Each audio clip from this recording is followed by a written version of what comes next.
Saludos y bienvenidos a otro programa de Su Familia en Cristo en 3AB en Latino. Para mí es un placer saludarles y decirle, Cristo te ama. Hoy vamos a hablar acerca de algo muy importante, la salvación en el libro de los Romanos.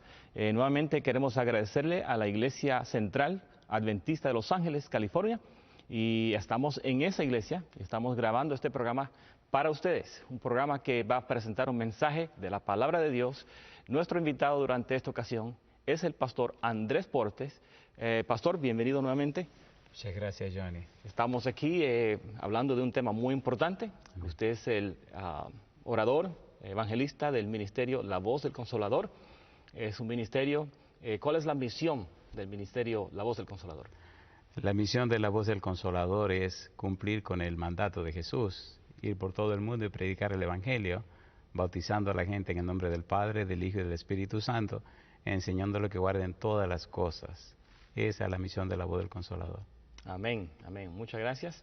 Queremos decirle que este programa es de 2 horas y usted va a recibir, vamos a decir, un estudio de la palabra de Dios, así que es un tiempo de abrir su Biblia y leer los textos con nosotros, apuntarlos y también para que posiblemente seguir estudiando este tema, porque es un tema que no se va a terminar durante este programa, demanda más estudio y le pedimos que se mantenga en sintonía durante estas 2 horas.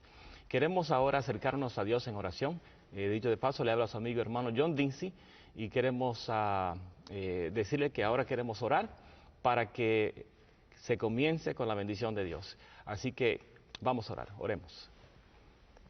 Amante Padre que estás en los cielos, en este momento, Señor, nos detenemos para reconocerte como el Dios soberano, todopoderoso, y te agradecemos por el plan de salvación, un plan para rescatar a cada persona en el mundo.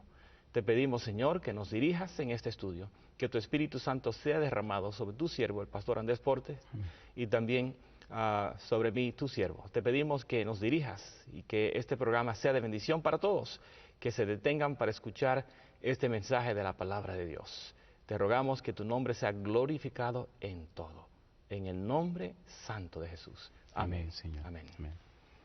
Muy bien, vamos ahora a comenzar con lo que es el libro de Romanos. El libro de Romanos es una carta que el apóstol Pablo le escribió a los romanos. Y queremos empezar con unas preguntas que tenemos aquí. Bueno, dice, ¿por qué la carta de los romanos es tan importante en el mundo cristiano? ¿Es importante esta carta? ¿Por qué la escribió? ¿Es para los romanos de ese tiempo o es importante también para nosotros? La carta es importante para todos los tiempos, Johnny, y para nosotros hoy día también. Y para ustedes, amigos, que siguen esta programación. La razón de la carta a los romanos es presentar la salvación de una manera tan clara y tan fácil de entender que se ha convertido el libro en una pieza clave en todos los tiempos. No hay en la Biblia un libro que haya ganado más almas para Cristo que el libro de Romanos. Es tan trascendente que este libro ha afectado la vida como la vida de Martín Lutero, que trajo como consecuencia una reforma. Y así hay miles de personas famosas que han sido objeto del estudio de este libro y han sido cambiados y transformados.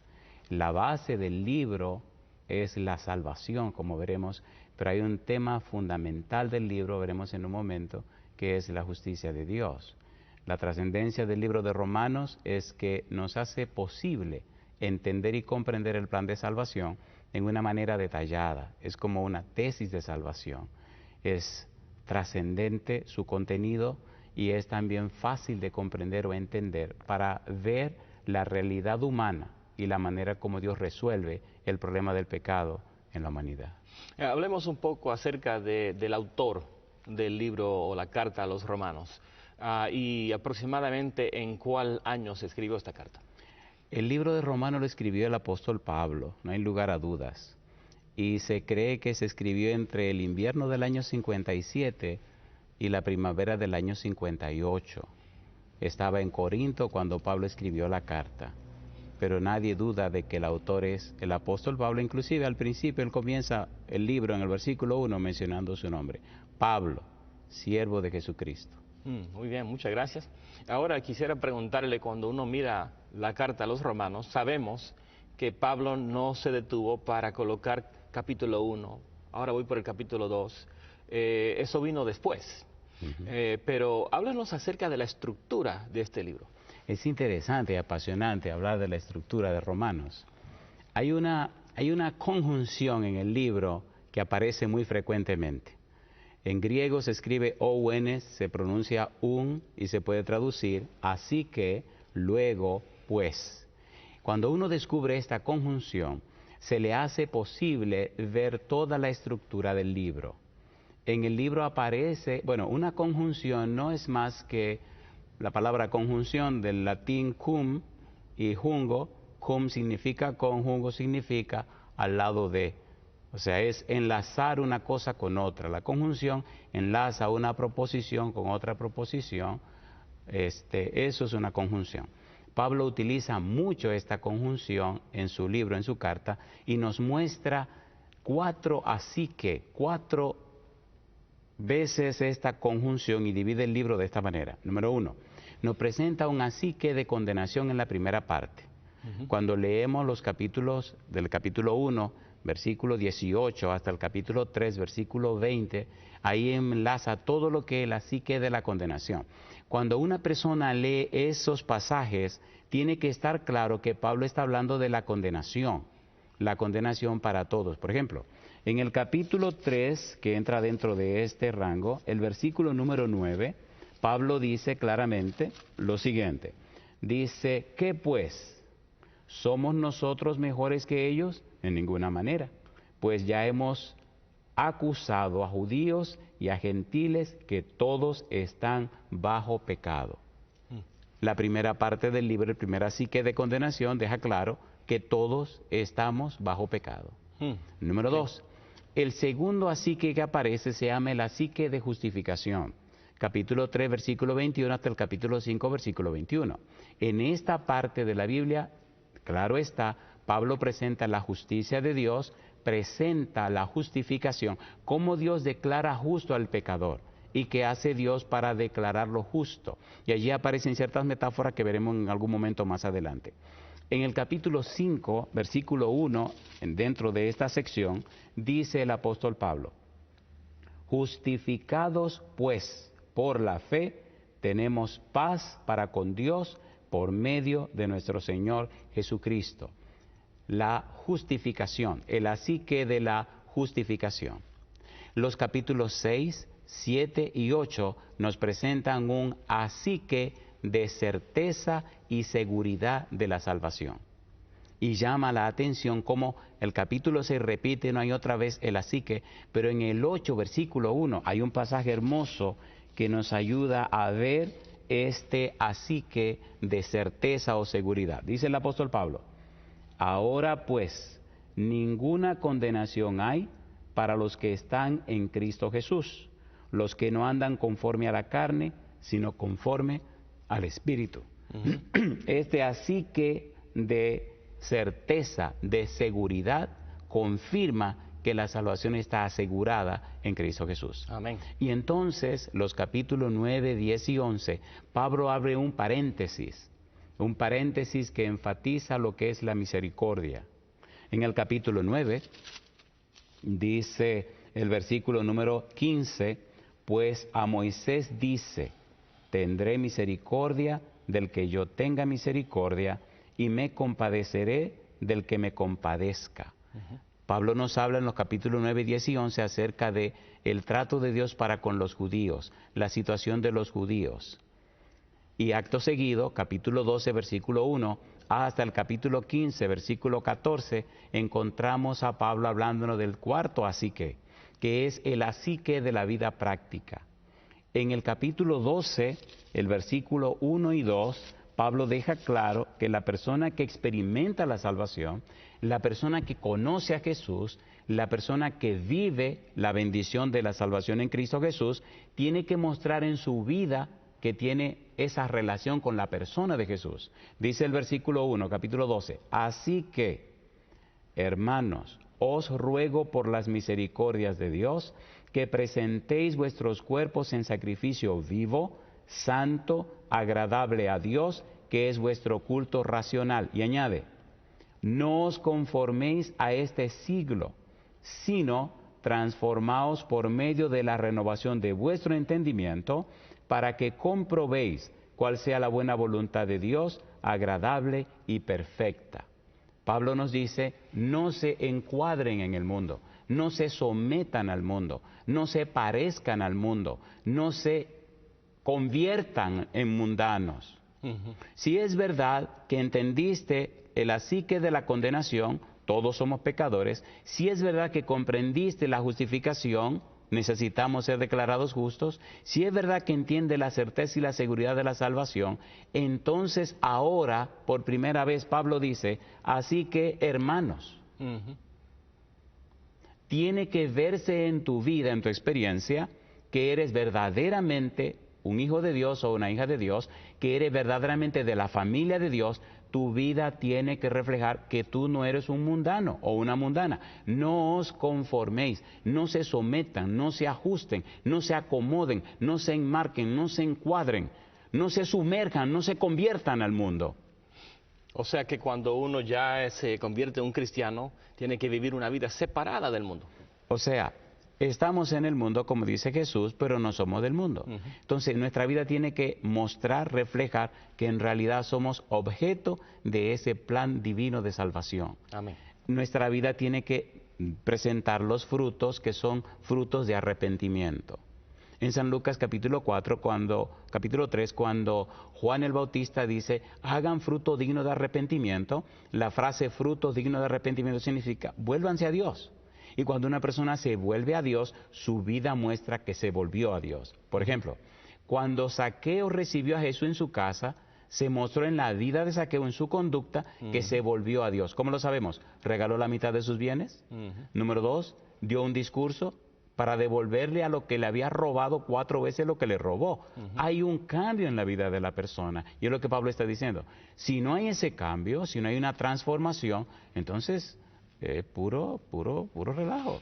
O sea, estamos hablando de que, y ese no es un mensaje que siempre se presenta, pero es necesario presentarlo, es imprescindible, diciendo que no es solamente de que Dios te va a perdonar después de arrepentirse uno, aunque vamos a hablar un poco más de esto más en el programa.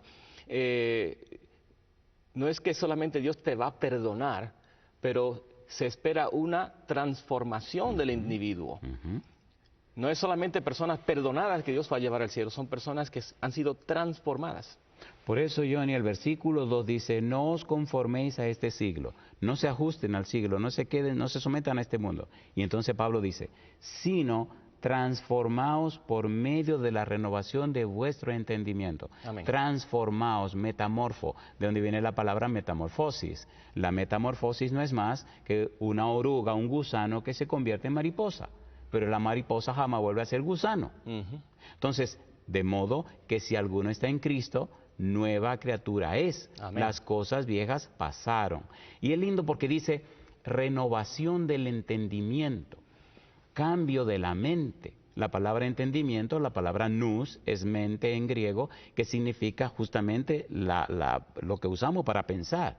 De manera que el cambio de la mente, metanoia o metanoia, es el arrepentimiento.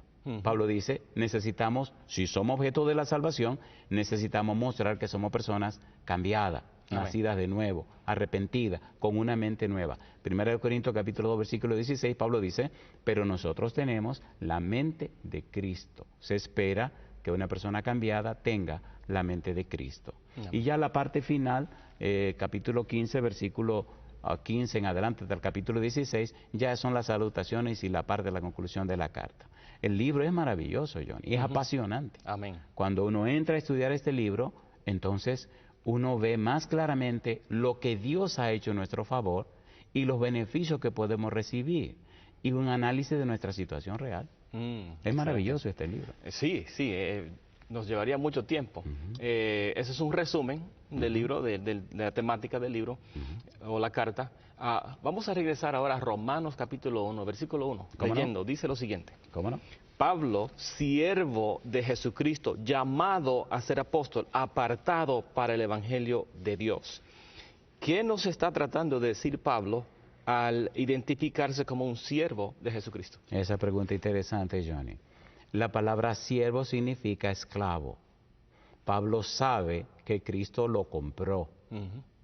En Primera de Corintios, capítulo 6, versículo 20, mira lo que dice el apóstol Pablo.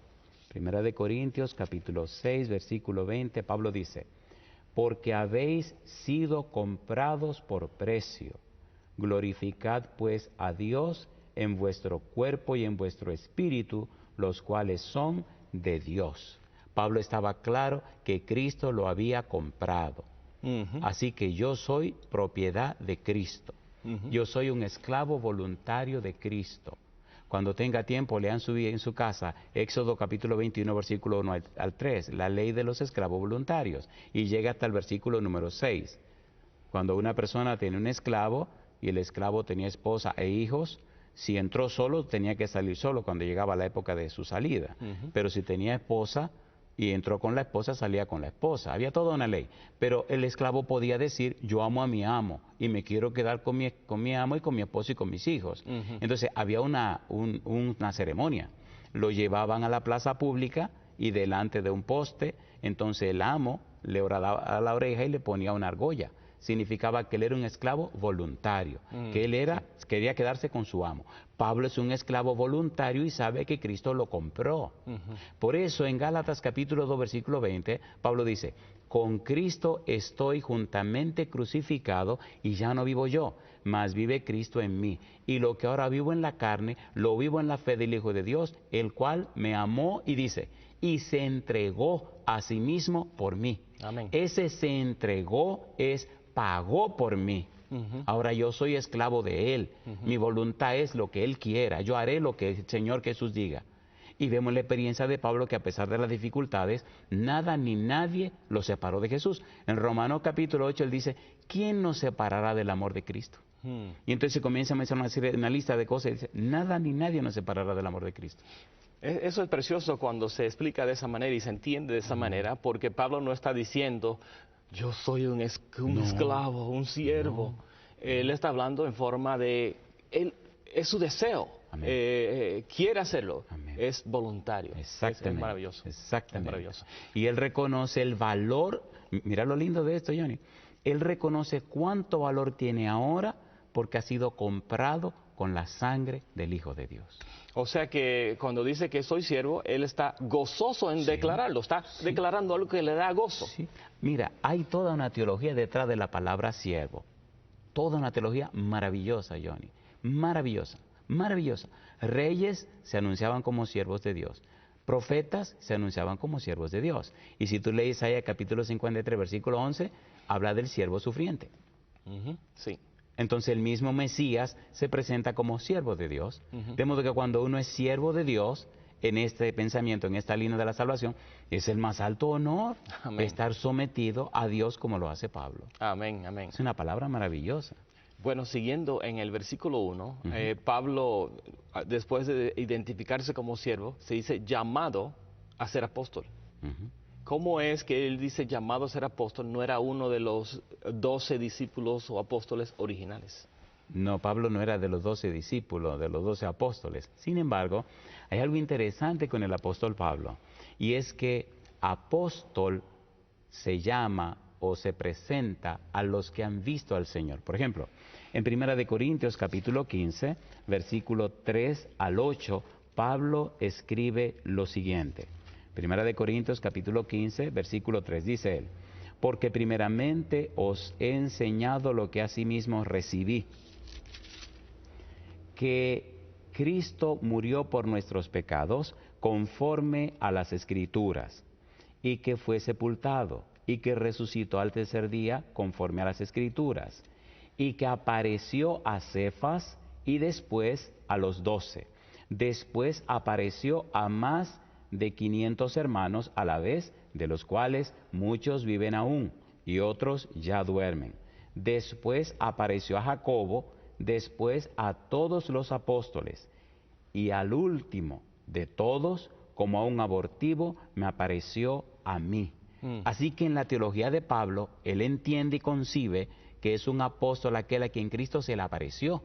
En el capítulo 9, versículo 1 y 2 de Primera de Corintios, oye lo que él dice. Dice Pablo, no soy apóstol, no soy libre, no he visto a Jesús el Señor nuestro, no sois vosotros mi obra en el Señor. Así que él se llama apóstol porque él vio a Jesús, él habló con Jesús, y ya veremos más adelante hasta dónde llegó esa relación con Jesús, al punto de recibir un evangelio por revelación de Jesús, como veremos un poquito más adelante en la programación.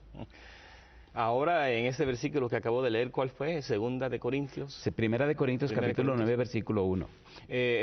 Quiero nuevamente mencionar, se está estudiando la palabra de Dios. Veo que usted rápidamente, al contestar una pregunta, cita uno o dos versículos. O sea que estamos basando esto en la palabra de Dios. Amén.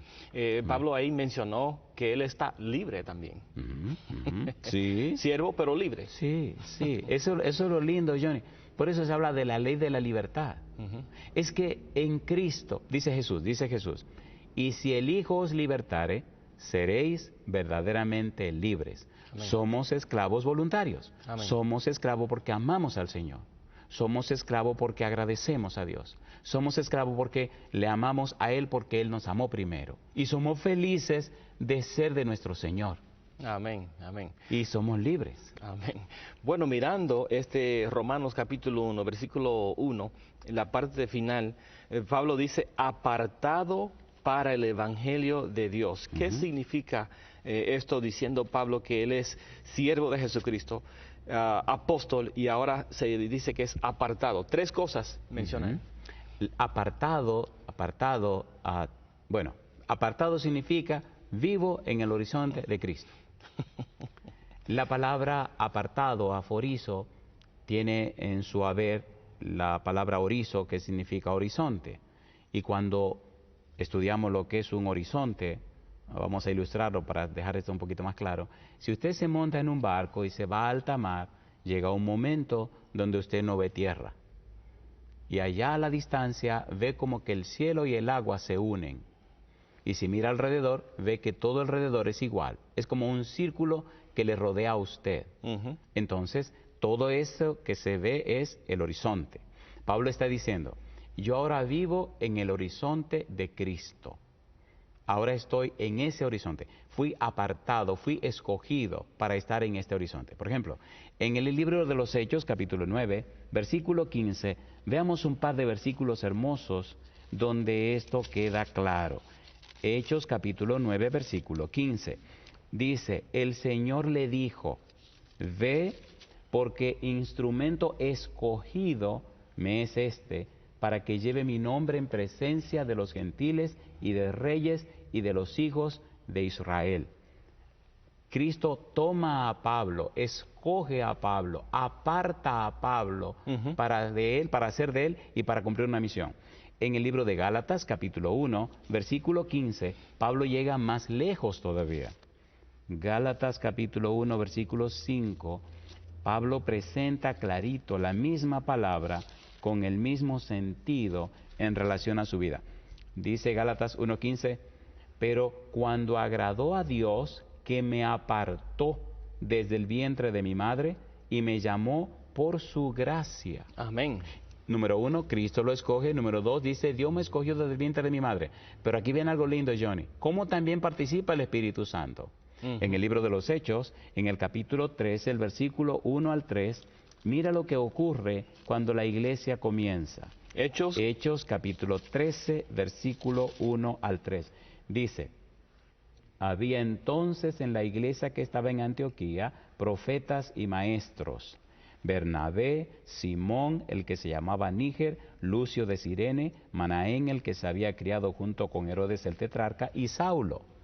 Ministrando estos al Señor y ayunando, dijo el Espíritu Santo, ¿qué cosa? Apartadme a Bernabé y a Saulo para la obra que los he llamado. Entonces, habiendo ayunado y orado, les impusieron las manos y los despidieron. Jesús lo escoge, de eso escogido por Dios del vientre de su madre, y ahora el Espíritu Santo lo escoge. Así que Pablo dice, bueno, yo soy apartado, aforizo, ahora vivo en el horizonte de Cristo. Yo soy de Cristo, yo vivo para Él. La razón de mi vida es Cristo, Filipenses 1:21, Para mí el vivir es Cristo y el morir es ganancia. Imagínese una persona con esa convicción, con esa realidad de vida, vive una vida que trasciende, porque ya no es de la tierra sino del cielo. Amén. Es hermoso, este libro maravilloso. Amén. En su entendimiento, entonces, considerando este libro de los Romanos, ¿cuál es el tema central de este libro? El tema central del libro, Johnny, es la justicia de Dios. Por ejemplo, en el capítulo 1, el versículo 16 y 17, mira qué cosa linda. Romanos 1, 16, dice Pablo, porque no me avergüenzo del Evangelio, porque es poder de Dios para salvación a todo aquel que cree, al judío primeramente y también al griego. Pero ahora dice, porque en el Evangelio la justicia de Dios se revela por fe y para fe, como está escrito, mas el justo por la fe vivirá. Pienso que deberíamos hacer una aclaración aquí, porque la mayoría de la gente, cuando habla de la justicia o cuando piensa en la justicia, tiene un concepto muy secular de la justicia, un concepto muy griego de la justicia. Recuerde que aquí no estamos hablando con un pensamiento griego, aunque se escribió en griego el Nuevo Testamento. El concepto griego de la justicia o el concepto secular, el concepto que hemos aprendido es que la justicia se representa por una mujer. Y esta mujer tiene en su mano derecha una espada, en sus ojos tiene una venda y en su mano izquierda tiene una balanza. Esa es la justicia secular. En cambio, la justicia representada aquí, la justicia